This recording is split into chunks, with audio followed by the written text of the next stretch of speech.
Okay, ladies and gentlemen, you are welcome. So in this video, we are going to look at the concept of ionization energy, which is one of the atomic properties of the element. Introduction to ionization energy. So when we said ionization energy is the amount of energy that is required to remove the outermost electron from a neutral atom in the gaseous state. So when you said ionization energy, ladies and gentlemen, is the amount of energy that is needed to remove the outermost electron from a neutral atom. So generally, ladies and gentlemen, we know that we have electronic configuration of an element where electrons are arranged on the shell of the atom. And some of these electrons are transferred or shared by another atoms for them to become octets.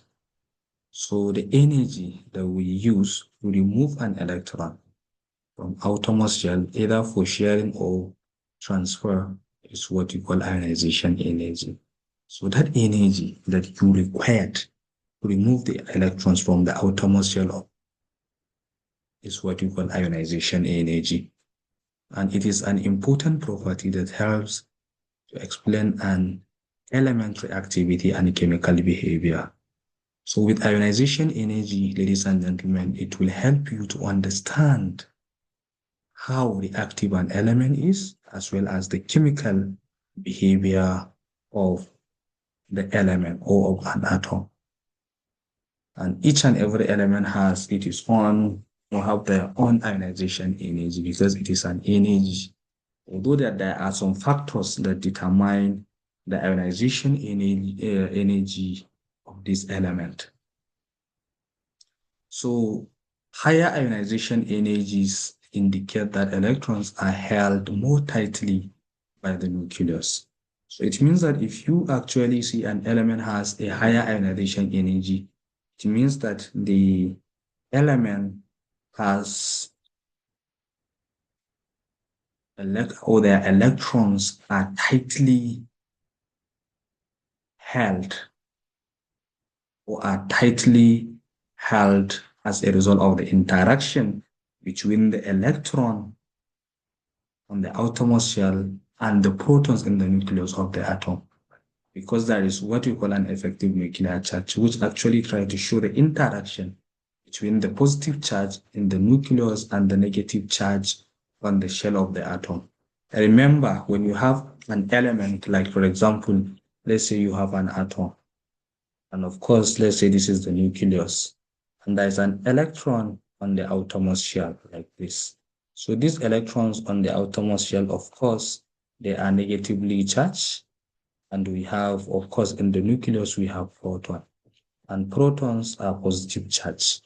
So if element has higher ionization energy, it means that the effective nuclear charge or the electrons on the atomic shell are tightly or are held more tightly by the nucleus. That is the positive charge in the nucleus of the element.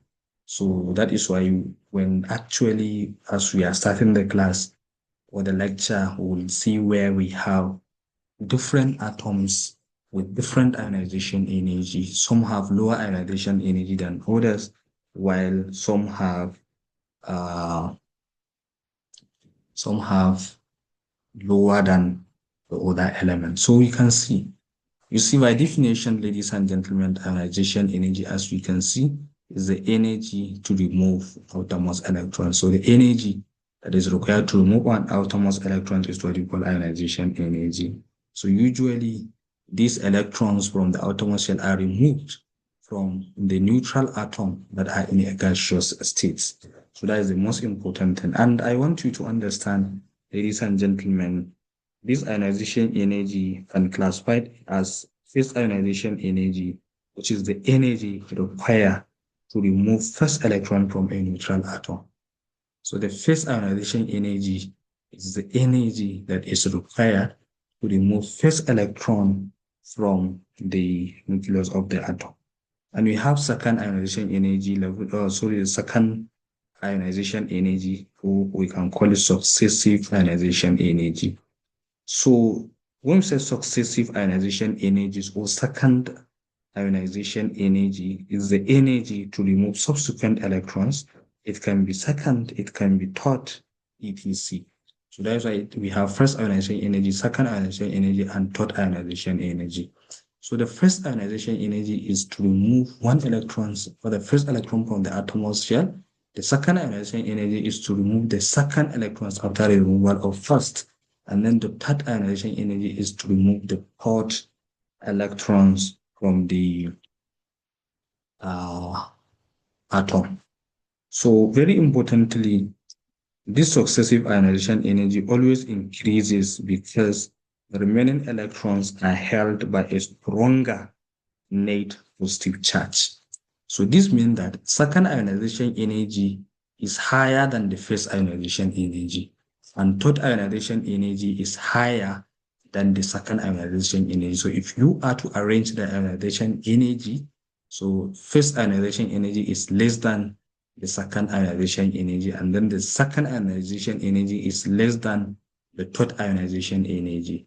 So that is what I want you to understand. That is actually based on the classification of ionization energy. As I said, we have first ionization energy, we have second, and then we have third ionization energy. So what are the properties of this ionization energy? As you can see, ionization energy is trying to actually explain the reactivity and the chemical behavior of the atom. And then higher ionization energy means the electrons are tightly held. It means that they are tighter held electrons.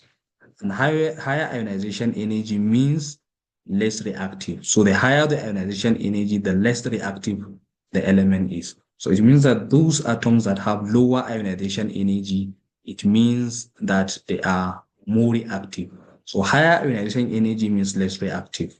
So as we can see, the ionization energy is just to remove electrons from the outermost shell. And this is a profile, or this is a graph trying to show relationship between atomic number and then ionization energy. So meaning that the higher the atomic number, then the higher the ionization energy, as you can see, as it moves straight. Although the uh, stability of the atoms can alter the variation as we actually started the class. Sorry, as we are doing the lectures, we will see how there is some variation across the trends in terms of the periodic trend of ionization energy. So what are the factors affecting ionization energy, ladies and gentlemen? We have atomic radius. So atomic radius influences ionization energy. So smaller atoms typically have higher ionization energy. So atoms that have smaller that have small atomic size, or smaller atoms generally, because the distance between the nucleus and the outermost electrons is very close. The distance is short. So as a result of the short distance between the nucleus and the outermost shell, it means that the outermost electrons is tightly held by the protons in the nucleus. So that is why smaller atoms have higher ionization energy. So one of the factors that influence ionization energy, we have atomic radius.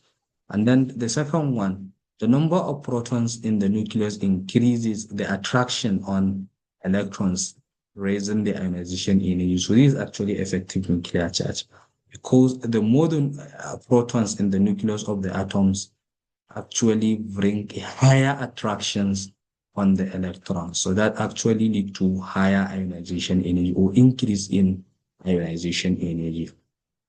Then we have electron shielding. So by inner electrons can decrease the ionization energy, making it easier to remove an outer electron. So you have shielding effect.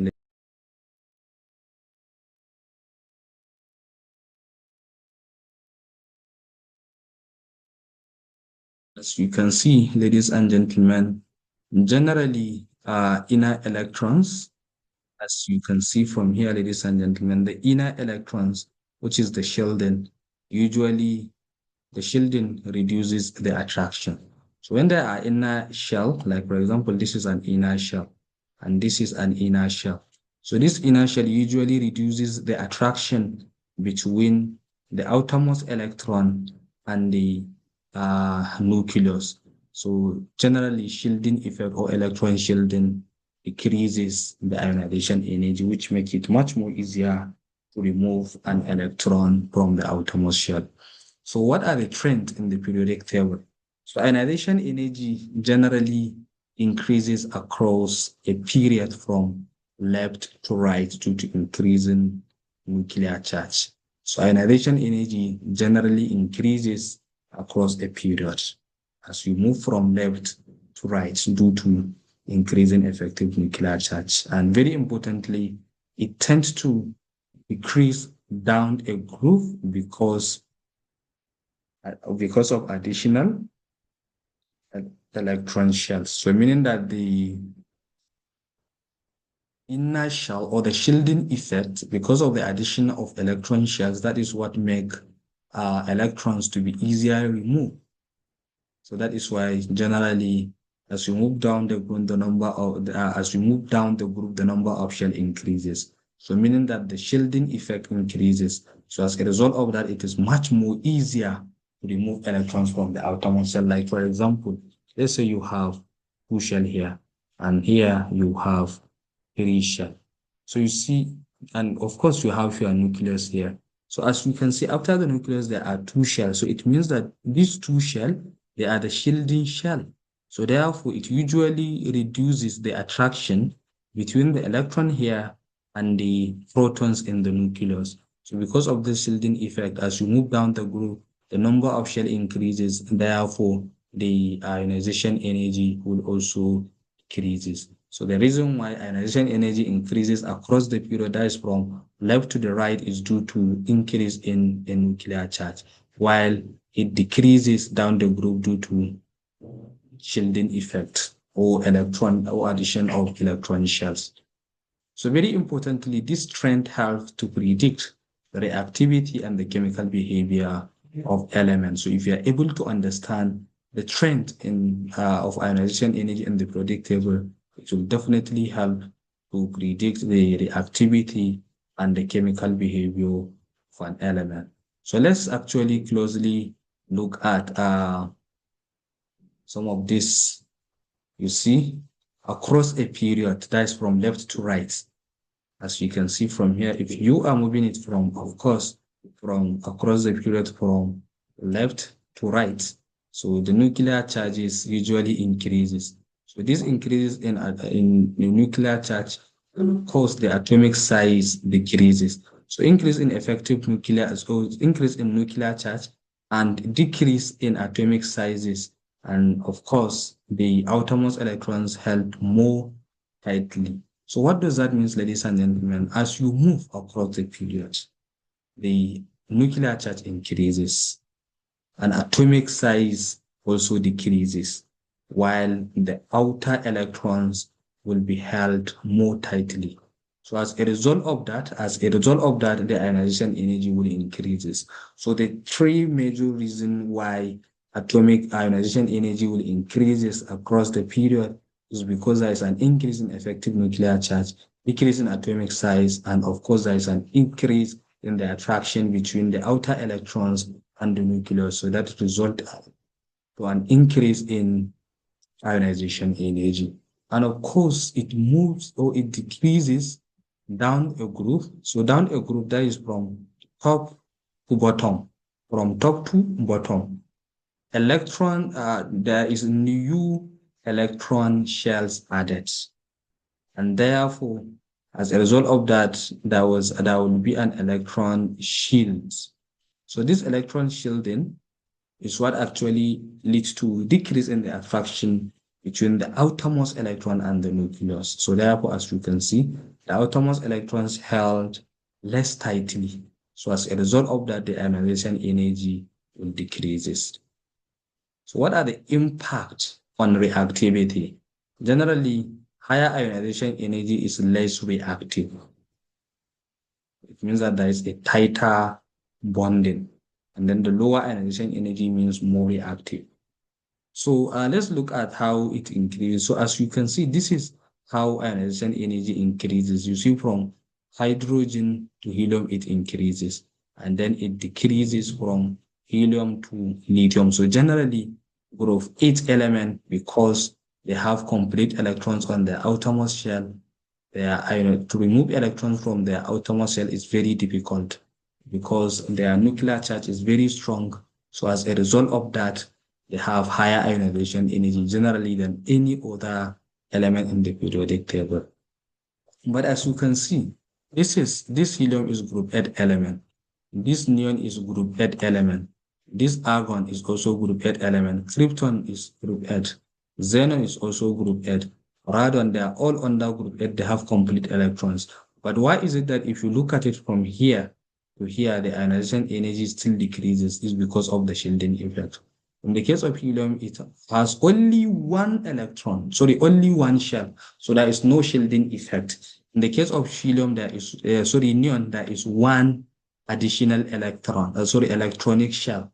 There is one additional electronic shell. So it has, of course, two shells. So there is shielding effect. Also, in the case of argon, there are two additional shells. Krypton, there are three additional shells. So because of the shielding effect, that is why even within element of the same group, because the number of shells keeps increasing, so therefore there is an increase in shielding effect or additional electronic shell.